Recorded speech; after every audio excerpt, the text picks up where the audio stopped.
Hi, this is Carrie Brownstein. This is DJ Premier. This is Darren Aronofsky. You got the RZA right here. Rose McGowan. Radiohead. Aisha Tyler. Tribe Called Quest. Fred Armisen. Fritz Paul. Javier Munoz. Seth Meyers. Frankie Cosmos. Flying Lotus. Hi, we're Chaim, and you're listening to the Talkhouse Podcast.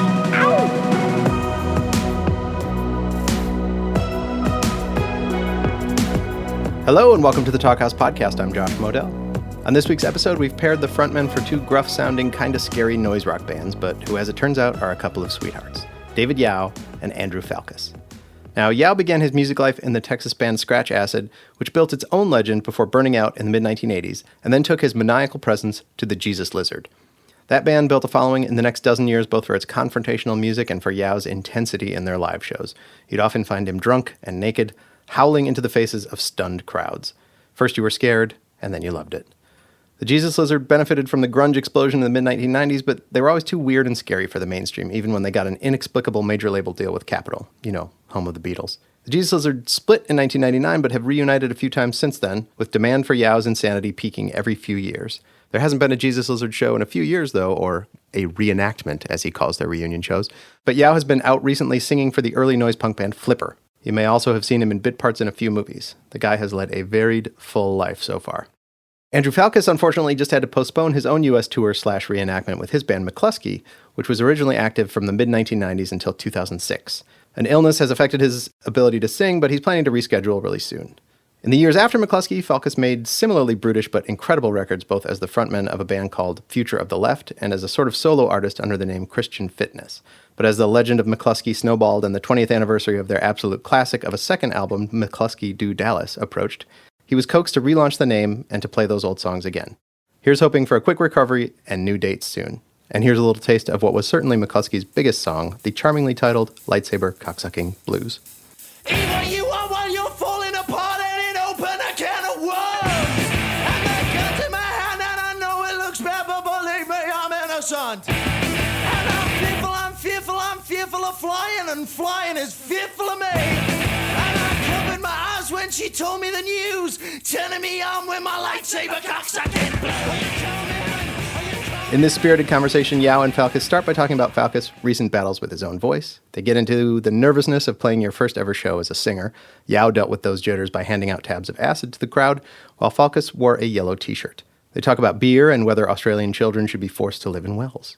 Yow casually slaughters some sacred cows of the alternative rock world, and lest you think they're too tough for their own good, you should know that I edited out 15 minutes where they talked about how much they love their cats. Enjoy.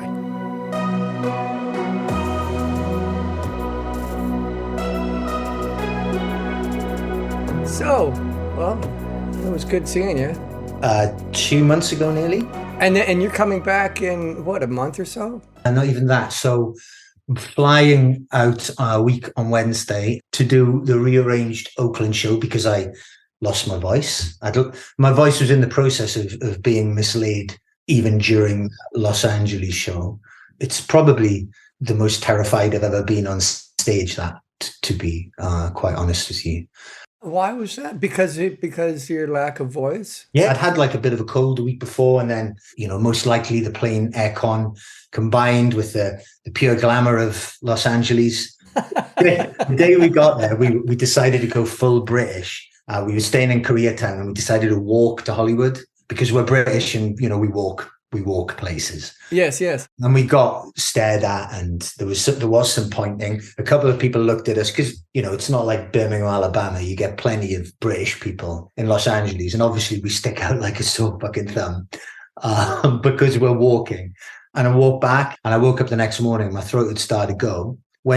Got to the venue. And for us, that's a huge venue. It's a big deal. I'm not used to playing rooms that size. So it's a real event. And even to play like a theater where your band's name is up on like the board, I mean, that's probably only happened to me 9 times or something. I went outside, I took a picture, like, hey, this is really cool. And my throat just kept getting worse and worse. Oh, no. We did the sound check. I couldn't sing the songs. I went in the bathroom to try and warm up in private. You just couldn't sing. For the first time ever, experimented with tuning all of the guitars down half a step to see if that gave me any more range. That made a really minor improvement. And then I had to go through the entire set and work out how to sing it, because there were certain notes I couldn't sing. Like, for example, the kids' party favorite Lightsaber Cocksucking Blues starts right at the top of my range. It's like, eat what you are. It's right at the top. But those notes just weren't there. So I started to sing everything like a nursery rhyme. I had to sing like, eat what you are while you're falling apart and it opened a can of worms. And there were other parts of the set I realized I couldn't sing the notes. So I just go off the mic and just hope that the crowd sang the words. We start with a quiet one, Fuck This Band. And I knew I could sing that because it's more spoken and sung. And we were playing that song, and I was looking up at this room, and there's people on the balcony. The place wasn't sold out, but there was like 750 people there or something, which is a big deal for us. It's probably the third biggest ever Mclusky show at that stage. And I'm looking at this crowd of people who are very expectant. And I'm like, I don't know if I'm going to be able to do this. It was genuinely terrifying because for me, and I'm sure you can relate to this, when I'm on stage, I don't really have any nerves ordinarily. To my stage. And so to bring in that, like the jeopardy was fucking terrifying. I understand the fear of that because when the Jesus Lizard was on tour years and years and years ago, I think we had done 16 nights in a row, and then we were playing at CBGB's, and I had a sore throat, and at sound check, all I could do was squeak. It would just, these little chirps would come out. And I remember Mac, our drummer, and I sitting in the van drinking beer after soundcheck, and I was crying because I was so scared. Mm-hmm. And I was going, "What are we gonna do? What am I gonna do? It's fucking CBGBs, and I can't even squeak." And then showtime came, and everything was fine. Adrenaline told your throat to fuck off. I guess so. I'm largely very in the moment. I'm not usually, did I leave the oven on kind of guy when I'm playing. You know, you can't kind of play the rock music, the kind of rock music I play, you play, and not be in that moment. Yeah. It was absolutely, after the show, say 10 years or so ago, I would have come off stage and people were going, that was great. 10 years ago, so I would have stopped and explained to them why it hadn't been great and destroyed their memories of the show. But now I've learned to go, yeah. Thank you. Yeah, that's true. And then go straight into the backstage bathroom. I came out, Damien, who, to anybody who A, doesn't know Mclusky in general, or B, doesn't know the newer iteration of it, is the bass player and singer now in the band. He came into the dressing room, having smoothly socialized, as he always does after a show. And I came in, and I just come out of the bathroom and went, "Have you been crying?" I'm like, yeah, a little bit. Yeah, just a little bit. Because it was, you know, the relief. It was the pressure that I'd at least got through those moments. And people were saying it was really good. And you can't help feeling as if you've conned people a little bit, you know? Because it was good, and it was a good show. And I guess the adrenaline meant that I was reasonably funny in between songs, although that's helped by the fact that people really want you to be funny. You know, you've got a head start. It's like they've come to your birthday party or something. Right. But that definitely helped to mask the whole thing. But it was genuinely terrifying. And as great as it was, here's the story, the anecdote we got out of it. I don't ever want to go through that again. The very first show I ever sang at was a Scratch Acid show where we played in Austin, Texas. And the bill was Scratch Acid, the Butthole Surfers, the Big Boys, and TSOL. And I threw up all day long. I was just puking all day long, whether it was anything productive or not. I was all day. And I was so scared. And it helped, though, that we gave away, like, I don't remember exactly how we distributed it, but we gave out 80 hits of acid that night.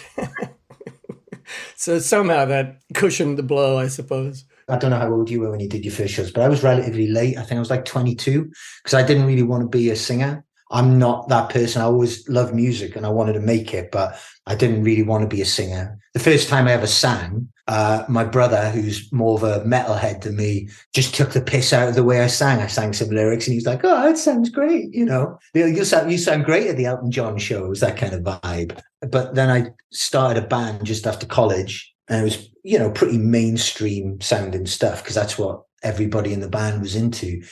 And I was really nervous about the first show, but my focus was on what t-shirt I was going to wear on stage. I coped by focusing on a really minor, unimportant detail. I remember it was yellow. That's the only thing I remember by that. And that's a very un-me choice. I'm not really a yellow guy. You know, it was booked maybe 2 months in advance, and it's all I thought about. Every night I closed my eyes, and the idea that I'd be singing and have to say things in between songs was just terrifying. And even to this day, I have a lot of sympathy when you see youngish bands and they've got to say stuff in between songs. Like in the mid 2000s, every band would go, "Hey, where?" And they'd give the name of the band, and see everyone in the crowd's like, "We don't give a shit." And they go, "You can find us at," and they'd always say myspace.com/, and then they'd give the band name. And then they'd say, "This next song is about," and you're like, nobody cares what the song's about. You've got to communicate what the song's about through the medium of song. That's why you're on a fucking stage, mate.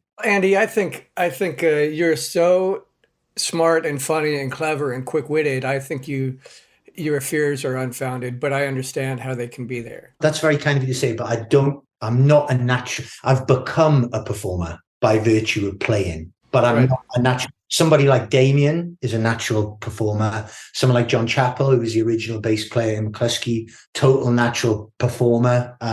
Helson, who was a bass player in Feature the Left, all those guys, amazing natural performers. For me, I'm like a professional now. You know, I gave up smoking, which was my dearest love, so I could be a singer. Because a friend of mine said early on with Mclusky, I was doing half-hour shows. My throat was packing up all the time. And my friend, who was like a vocal coach, said, "Well, I've heard the way you sing is fine. You just got to give up smoking." I'm like, "Oh, what if I face Mecca? What if I do 20 press-ups before a show? What if I have pomegranate juice?" It's like, you can do all of those things, but giving up smoking is 90% of the battle. Because I'm at that awkward place where I'm shouting, but I am singing as well. And so sometimes, like, you know, I'll do falsettos and things or whatever. And that's the bits I find awkward. There's a Mclusky song called White Liberal and White Liberal Action. And the chorus, we don't do it in this iteration of the band, but the chorus goes, "Fuck you, because everyone's a hero." And I knew I could do the show that night if I could do the fuck like that. So I'd be walking around service stations, like on tour with a drink going, "Fuck." And people would be, you know, trying to find a window where there weren't any old people or children around, you know, so I didn't cause some kind of psychologically damaging scene. If you see the children, at least go down, you know, close to them and make sure they understand what you're doing. Make sure they understand the context. Yeah. We got stuck in Quebec City one time. We played a show. Nobody was there. And after the show, we were going, what are we going to do? And nobody spoke English. And this guy was walking by and he heard us speaking English. And he goes, "Hey, are you guys Americans?" He had long hair and he was in a metal band. And we just hit it off right away. And he let us stay with him and his girlfriend for, I think, 4 days. They're all Francophiles in Quebec. And I said, "What's the worst thing you can say to these people?" And he said, "Tabernacle du Calice," which means the chalice of the tabernacle. So Mac and I went into downtown Quebec, and we'd like get on a payphone and just go, "Tabernacle du Calice," and hang up. Or like there was this field trip of a bunch of little kids, and we walked through the middle of them just going, "Tabernacle du Calice, Tabernacle du Calice." And ever since, all you've received is good luck from the universe. I've got a Jesus Lizard related story for you. We did a show in Croatia, in Zagreb. It was one of the best shows ever. And there's 2 Jesus Lizard stories in a 3-day period here. It was a weird show. There was nobody there 2 minutes before the show. We went into what was the dressing cupboard, had a nip of Jameson. And we're like, "Hey, you know, no one here, but we've never been to Croatia before. Let's just do a good show." We opened the door and the place was just fucking rammed. It was one of the best shows ever. We ended up drinking in the park till 5. We're not usually that kind of band. We like a drink, but wild misadventure really isn't in our characters. But the promoter that night told me a story about when he was in the, I'm going to get the army wrong now, but I think it was during the Bosnian War, whatever army he was in, he sneaked over the perimeter fence of the army base he was in to come and see you guys play in Zagreb. He would have been shot if he was discovered. So that's my first Jesus Lizard story. But then from Zagreb, we traveled to Stockholm. So you can see the agent really wasn't doing a great job in terms of the routing. It was about 3,000 kilometers. We did it in 2 days. Maybe it isn't 3,000. Maybe it's 2.5. Jesus Christ. So we did this show. This is the middle anecdote in this tiresome list of anecdotes. We got there and we were flying out to the States a couple of days later. And we said, let's maybe just do 40 minutes or so. You know, we've traveled 3,000 kilometers, whatever it is. And let's just do 45 minutes rather than the usual hour and 15. There were 4 people there to see us. And one of the people there is a Finnish girl called Rebecca, I think her name is. And she came up to me and she said, me and my friend, we have traveled by like plane and sea and coach to come and see you. It's a 32-hour round trip to see you.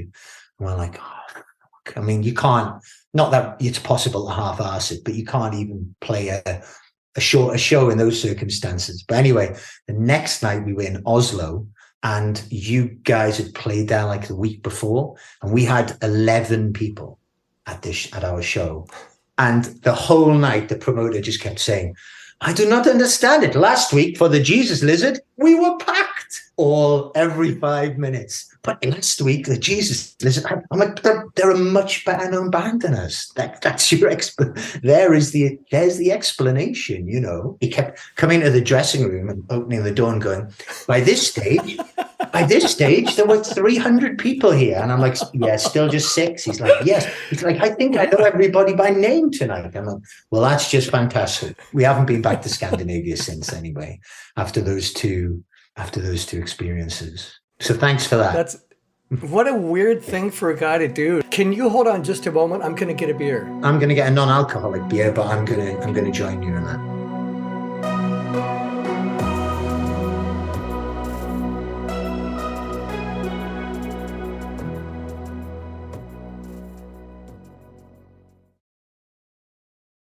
What's your brand of beer this evening or this afternoon? Modelo. I used to be a devout Budweiser guy. I could recite the thing.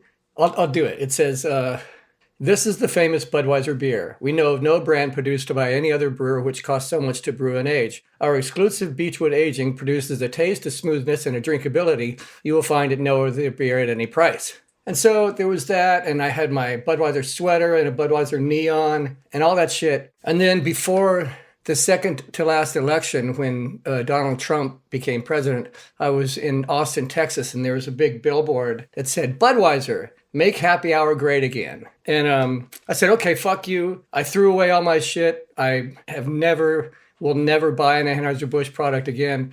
And so since then, I've been drinking Mexican lagers and Mexican pilsners, which I like a lot. And they're just very simple, nice beers, and fuck Budweiser. I'm definitely a Pilsner guy. If I need a meal, I'll eat food before I go out.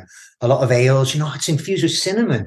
Oh, it's infused with the souls of dead sailors. I'm like, listen, I've had a lot of dead sailors already today. I just want to drink. I like to be refreshed by a beer rather than to think about a country garden, or it seems like band world, everybody is genetically predisposed to drink IPAs non-stop. I don't get it. It's like Husker Du or Sonic Youth. Like, how did they ever get so popular? And it was just because they toured nonstop and they ran themselves down people's throat.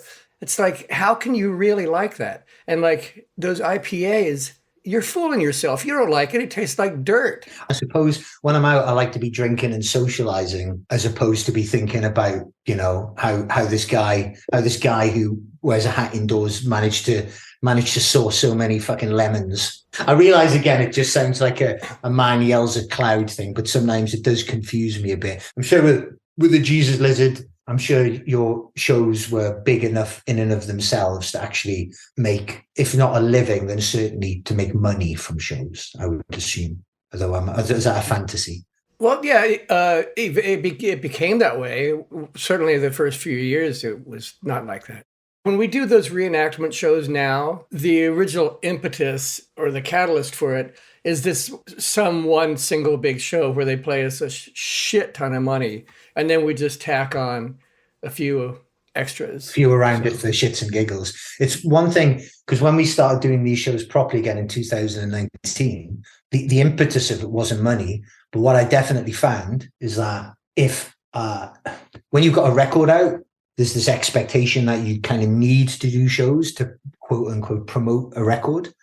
which, and so promoters know that. So they work, I guess, to certain models or structures about the way they'll piece a tour together. Whereas I found with these Mclusky shows, since it wasn't a ongoing band or whatever, we didn't have to do any shows.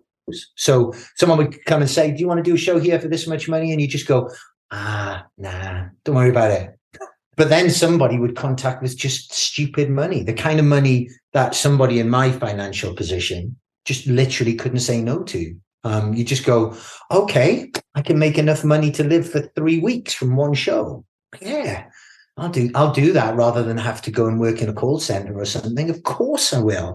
I mean, to have the best time in the world and to be paid for it is ridiculous. But there's still something for me, having basically lived on poverty money until 3 years ago. I mean, I'm not rolling in it, but I be paid adequately for shows where I still expect somebody's going to come and take all the money away because that's what happens in the record business. People come and oh, that money's actually mine. Oh, that money's actually mine. And you go, okay. But it's actually incredible to go around being a professional band. When we first toured Australia in 2000, Mclusky in 2002 or 3, the only money I made on that tour, when we were flying from Heathrow, they asked us if we wouldn't mind going on a later flight because our flight was full.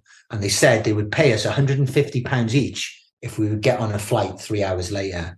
And we got paid £150 each. You were sponsored by the airline. I was sponsored by British Airways. Yeah. It's just a fantastic moment. David Sims, our bass player, was quite the list keeper.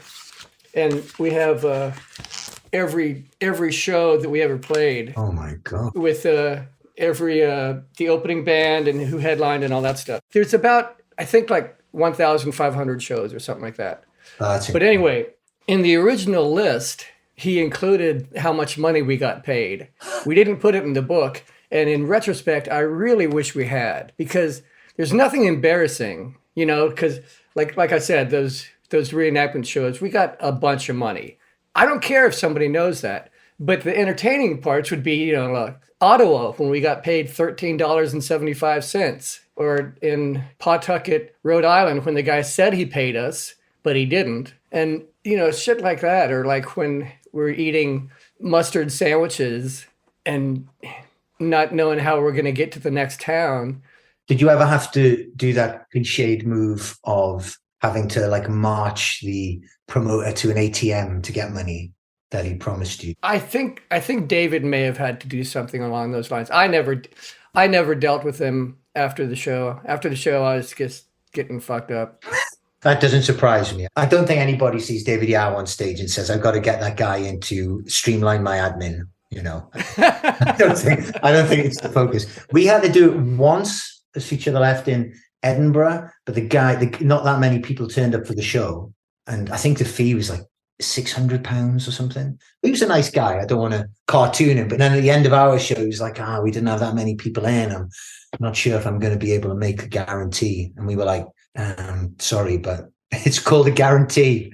And I've just looked it up in the fucking dictionary, and it means that we need that money because we've budgeted for it.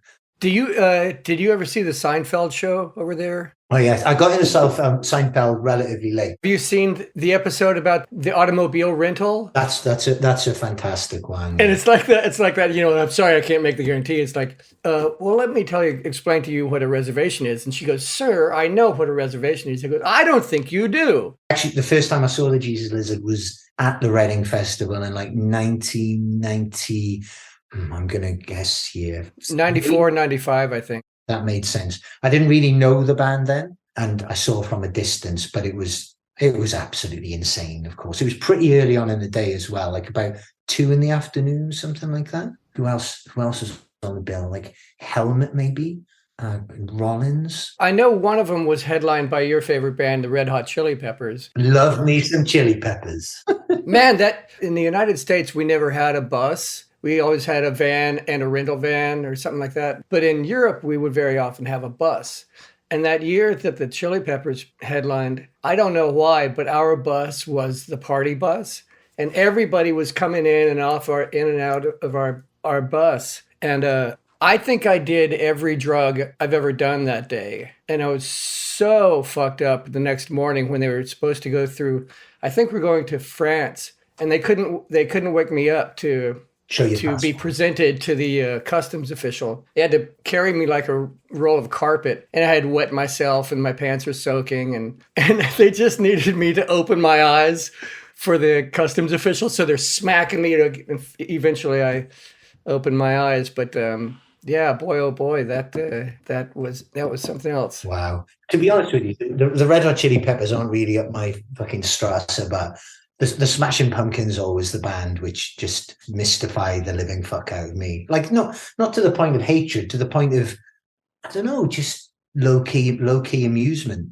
But I think they played one of those years as well. The Reading Festival was actually my inspiration for getting into music, or rather getting into wanting to do it, because 90% of the bands at festivals sound like pure shit. And just remember seeing so many bad bands with such shit patter as well. We used to take bets on which American band would say, "Hey, what are you guys reading at the Reading Festival?" It was like which shit skate punk band is going to think that they're the first people that this joke has occurred to. And it was usually Pennywise or someone like that, you know, some band that my brother had made us go and see. So I'm sure I would have done that had I not lived in the Midlands in the 70s, you know. Oh, you lived in the Midlands in the 70s, right? Yeah, I lived in Oxfordshire for 4 years. Oh, right. My father was in the Air Force. He was stationed at Upper Hayford. Yeah, the first place we lived in was Blaydon, right by Blenheim Palace, and where Winston Churchill is buried. We lived like 100 yards from Winston Churchill's grave. That was cool. Yeah. That's when I first started smoking. Oh. And are you in Cardiff right now? No, I'm in Bristol now. I live in Bristol. Oh, really? So I'm from the Northeast, but I went to Cardiff to go to college and then just stayed there because of a girlfriend, and then the band was just based there. And then me and my wife, because she works for a music college, we moved to London just after our daughter was born, like, what was that, 5 years ago? And then we were there for 3.5 years. We were there through the height of the pandemic, which is over now, as in case you hadn't noticed. And we moved to Bristol a year gone March. It's pretty good. Got a lot of hills. Smell of weed is everywhere. I walk around the harbour every day. I'm not saying this in a censorious way, by the way. I've more than fucking dabbled in my life, but it is inescapable over here. It's quite starving. And the hills, well, put it this, they're good for cardio. And they're genuinely, there's a lot of good music around here, and a lot of bad music, obviously. Idols are from Bristol, aren't they? Idols are from Bristol. Yeah, they are. Yeah. Bass player Dev quite well. He's one of Damien's best friends. Oh, that's nice. Yeah, bald guy, big beard, a trooper. I'm a big fan. I'm going to give him a solid 9 out of 10. I'm not going to give him a 10 because you don't want him getting complacent, do you? Yeah, that's absurd. You don't want to give him a big head. But no, they're from here, and they've kind of attracted a lot of bands here and stuff. Well, success attracts people, doesn't it? It like pulls people in, and I mean, for a band who play rock music, they're about as big as it gets without doing Super Bowl commercials or whatever, I suppose. I mean, they're pretty huge over here, and they're pretty big in the States as well, aren't they? Yeah, they do well. I have a dear Scottish friend, and earlier you said when you were playing this show and you guys stayed in Koreatown, my buddy Hunter, who's the Scottish guy, he'd come to visit Los Angeles, and he'd never been in the States before. And I gave him a tour of some of the areas and stuff. And at one point we were in Koreatown, and he goes, so what part of town is this then? And I said, this is Koreatown. And he goes, Korea opportunities, and it wasn't ever knock. And I thought that was so great, because there's no way on earth that an American would ever come up with that idea. Sure. It's a pun which really only a Scottish accent could alight upon, isn't it? Yeah. He'd come to visit, and one night he and our friend Kelly and my girlfriend, we were day drinking the whole day. And the next morning we were sort of, sitting around, and Kelly was reading the back of a headache remedy. And it said, do not take if you have a black stool or if you have blood in your stool. And Hunter immediately said, well, when can you take it then? I love that. Self-deprecating, dry, quick, hilarious. I love you people. Well, when you live in a land where rain is a constant, you have to find solace somehow. I really like Yorkshire, but because of the accent, everything sounds sarcastic. Everything. I mean, declarations. Everything sounds sarcastic. What is the Yorkshire accent? Can you do a Yorkshire accent? I'm not sure I can do the Yorkshire accent. I'm used to bullying my wife with my bad Australian accent. I do a thing where we, Ian, who is the other guitar player in Future the Left, when we play live now, he also plays in a band called Art Brut, where we basically just bully her by doing Australian accents. We came up with this idea that that all Australian people get trapped down wells. So we'll always go, "Help me, Falco, I'm trapped down a bloody well and I need to bloody get out." I think at first it pissed her off, but she's embraced it now. She enjoys and I tell Ella, who's a 5-year-old, sometimes I'm like, yeah, darling, it's a bit of a rite of passage, actually. Every Australian has to be trapped down a well for 3 months sometime in the first 12 years of their life. They have to learn to survive down. They have to select a well in which, there's enough biodiversity for them to survive. They have to, learn to make fire, fashion clothing or bedding from the moss they find at the bottom of the well. And I don't know. I think my daughter is intelligent enough now to know when daddy's talking shit. And she's 5? She's 5, yeah. Maybe she thinks, as somebody who's half Australian, that at one stage or another she's going to have to go over to Australia and do a national service down the well or something. I hope that's not the case, the poor darling. It's enough to think about worrying about what Frozen sticker set she's got at the minute. But I don't know, maybe one day she will be trapped down a well. And if she is trapped down a well, she's at least going to be psychologically prepared for it. So is that good parenting? I'm not sure. I must caveat all this with the fact that I hope she's never trapped down a well, unless she can somehow use it to her advantage. I'm having more fun than I've had this year. Andy Falkous is an amazing motherfucker. Why the non-alcoholic beer at home? You don't drink at home? No, I just try not to drink too much at home. And after our conversation, I'm probably going to go to the gym for a little bit, even though it's quite late at night. It's just come out my window to go to the gym. And I'm on steroids at the minute because of my... Oh, okay. So I can drink. It's not going to cause any damage, but it might stop the steroids from working. I'm happy to report, though, that my tinnitus has got a lot... Well, I'm happy for my own sake. My tinnitus has got a lot better in the last 24 hours. So it looks like it was probably due to an infection rather than, some permanent damage or whatever. Because I'm very careful. Wow. I'm very careful with stuff. I wear plugs and things. I spend about 20% of my life lecturing young musicians on why they should wear earplugs. The last week has just been like living in an environment where somebody's rustling a plastic bag next to both ears for the last week. Really very disorientating and scary. My gran had really bad tinnitus and she was a fucking insane person. People have killed themselves because of tinnitus. I've had tinnitus since my mid-30s. In my left ear, I had an allergic reaction to ibuprofen. I had like a root canal problem and I had to take it for ages. But it's an entirely bearable level of it. I like probably to drink a little bit too much, so I try and distract myself. It's one of the reasons I started exercising and running, because especially when I was touring, you know what it's like. You get to a venue, there's beer there, free beer, and it's very easy to slip into the routine. I'm somebody, I don't have the constitution. When I smoked cigarettes, when I drank, it would make me iller than everybody else. If I eat the same amount of food as everybody else, I turn into a fat cunt and they're all fine. My body just, I need to be disciplined with it. And if I am disciplined, I can still enjoy beers. I'm more of a few beers a day guy as opposed to a getting fucked up guy. I've never been. On one occasion, when I think I was about 23, I took my trousers off and walked into the middle of a lake when I was drunk. But generally speaking, I'm not a one for crazy misadventure. It doesn't come naturally to me. I don't hold that against you. Realize I'm talking to somebody for whom, you've probably got so many misadventures. That may be true, but I'm also a relatively responsible person. I have a job and I hold it down, and I do freelance work from home, and I make myself do what I have to do. I think I'm a binge drinker. I need to be professional onto three beers a night. That's the extent of it. Anything more than that, and I'm just, I don't know, I moan on and I'm miserable, and I get on people's tits, and I think I'm enough of a prima donna without having the Hangover remix getting on people's nerves. Are you you're not a prima donna? I think I try not to be. I've obviously I've had friends who have had those tendencies.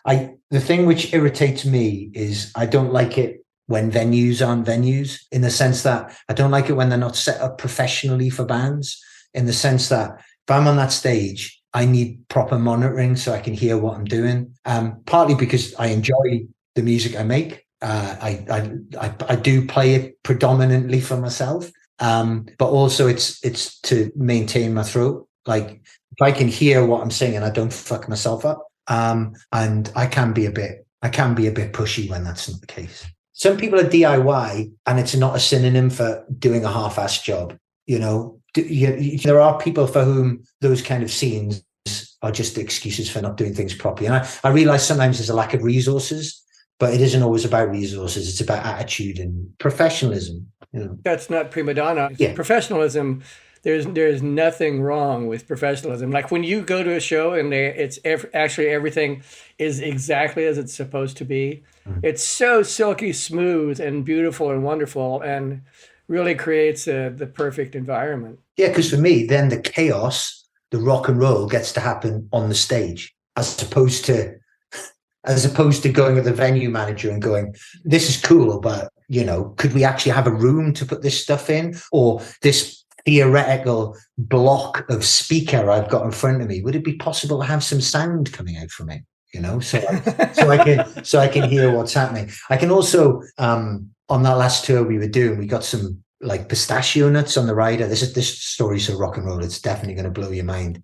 We in the van, we had a box with all our leftover rider. There was some salsa in there, and a couple of beers and some waters and a thing of pistachio nuts.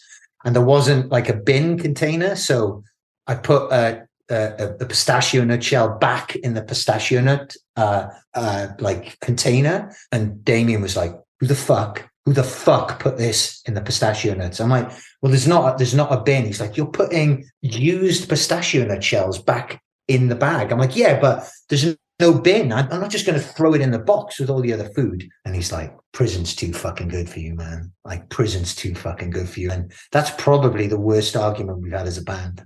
So one night, because I get silly sometimes after shows, I had a bag of chili cheese Fritos. Yeah. And I was just being silly. I was licking the flavor, the powder off all the chips and putting them back onto the dashboard on the van. That's another level. And I did that to the whole bag. I licked all the Fritos and put it back. And the next morning, when we got up in our hotel, the van was not there. And I said, where's the van? And I think somebody said that Dwayne had taken it to get an oil change. And I went, oh, wonderful. Okay. And so he showed back up after the oil change, and all the Fritos were gone. And I said, oh man, did you throw those away? Thanks a lot. And he goes, no, I ate them. And I said, why would you eat Fritos that are just sitting there on the dash? That's absolutely fantastic. So all you wanted was the coloring. You just wanted the colorings and the E numbers. But you forego the complex carbohydrates which were contained. You're a man who you know what you want from your snacks. That's great. We had an incident once in near Dresden, former East Germany. We got stopped by the police, pulled over. This was Mclusky. Towards the end, as this story indicates, in the very low-level, passive-aggressive way which we specialized in. Every night from the rider, all of the what we call fun-sized chocolates had been disappearing. I'd get off stage and I'm like, I want a fucking Milky Way. Where the fuck, anyway. And so the police searched us and they turned over the whole van for drugs and, various paraphernalia. And they went through everybody's bags And John Chappell, they opened his bag and they poured it out, and all of these fun-sized chocolates just went all over the ground. And we were like, you dog rapist. You stood there. We believed that you didn't know where these chocolates had gone, and here they are. That's hilarious. It was actually a beautiful moment. I think he was genuinely embarrassed for 5 minutes, but I don't think that quite gets up to the licking the flavoring of an entire bag of corn chips. It was just something I hadn't done, so I thought I'd try it. No, but I mean, frankly, though, what you did is quirky and weird. What he did by eating those chips, that's just crazy. But it is. But anyway, as long as everybody had a good time, I suppose. When do you leave? I leave on Thanksgiving. Fly into Oakland on the 24th. Because of what happened with my throat last time, I'm flying into Oakland a couple of days early. Staying in like the airport, like a cheap hotel, just for 2 days. And I'm going to sit in the hotel room and sip water and be absolutely ready for those shows, because I do not want to cancel any more shows, and like literally financially it would absolutely destroy us. That's a good plan. I meant to ask you, is there any possibility of any more Jesus Lizard shows in the future, or is that goose cooked now? I finally learned to quit saying never, because I mean, I couldn't believe we did that first reenactment tour, and I think we've done 3 now. I've got to say, I love the fact that you say reenactment, because it literally implies putting on a costume, as opposed to reunion or whatever. A reenactment is like, right. Yeah, it's right. We're like a tribute band, but we know the songs better than anybody else. So we're a really good version of the Jesus Lizard. So yeah, there's the possibility, I think. We're pretty old now, man. Dwayne is 64. I'm 62. If there is another reenactment tour, it'll probably be the only one. Ideally hope so. I met you when we did a Mclusky show in Schubers, when I think you were living in Chicago at the same time. Yes. I believe drink had been taken that evening. You were pretty terrifying, I've got to be honest with you. You were very drunk. I don't mean terrifying in I felt worried, but you were very, very drunk. You know, very drunk, very complimentary. Obviously, you could tell that action followed you around, put it that way. Misadventure followed you around, is the look in your eyes, which says stuff could happen here. So be prepared. I'm flattered that happened. Yeah. Andy, I just have a boatload of respect for you. I just think the things that I've heard that you do are really good. And you impress me as an awfully intelligent feller, and it's really fun to talk to you. And I told my girlfriend before we did this thing, I said, I'm kind of nervous to talk to Andy for an hour, because he's a lot sharper and quicker and funnier than I am. That's very flattering. There's lots of music I like, but there's very few bands that I love. And the Jesus Lizard would definitely be one of those bands. So, you know. Oh, thank you very much. Yeah, there's lots of bands I like, and I think most bands, even of an alternative bent, have a couple of good songs, but there's very few bands where you hear the band and you know the band straight away. But what is interesting is when Mclusky Do Dallas came out, people compared it to the Jesus Lizard a lot. But at that time, we didn't really know the Jesus Lizard very well. You know, we'd heard a couple of things. I guess it was just because the bass was distorted and it was slightly obnoxious sounding at times. But for me, and feel free to have a completely different opinion, Mclusky is a very loud pop band. It's pretty much verse, chorus. Whereas, I mean, the Jesus Lizard songs might have been written with that understanding, but they sure don't sound like pop songs to me. You know, it's like they're pieces of music where there happens to be somebody puking their guts out in a loose singing style. Absolutely, yeah. You know? I mean, we generally have that verse, chorus structure too. It's to the point where oftentimes it annoyed me. It's like, we don't have to do that, you know? Right. We could just do the same thing all the way through or whatever. When I listen to the Jesus Lizard, I don't think about all of the individual parts. And that's how I know it works for me. When I don't like music, or maybe when it's not having an emotional resonance with me, I notice the bass line, or I'll think, the vocalist came in late there. Why did he do that? Do you know what I mean? Whereas the Jesus Lizard has a force to it. It's like an avalanche, I suppose. You know, it's like being overwhelmed. You were on the shellac curated ATP. Had you met Steve before that? Yeah, we'd recorded with him. Yeah. Oh, okay. That was the first show we played since we'd broken up in '99. And I didn't realize that. I didn't. It was so weird, Andy. I mean, it was so emotional. All our girlfriends and wives came with us. Mac brought his whole family. It had been 10 years since we broke up. I don't know, man. It was incredible. It was really, really incredible. Botch, our booking agent, said he cried at the show. Whitney, our sound man, said he cried. That's lovely. That's really lovely. Before the show, I told Ellen, my girlfriend, I said, I have no idea what, maybe I'm not going to crowd surf tonight. And I think within 30 seconds of the first note. He was straight in. I remember. That's right. Yeah. We'll catch up in LA. But this been an absolute pleasure, David. Thank you so much. Thank you so much. Thanks for listening to the Talkhouse Podcast, and thanks to Andrew Falkous and David Yow for chatting. If you liked what you heard, please follow Talkhouse on your favorite podcasting service and check out all the goodness at talkhouse.com. This episode was produced by Myron Kaplan, and the Talkhouse theme is composed and performed by The Range. See you next time.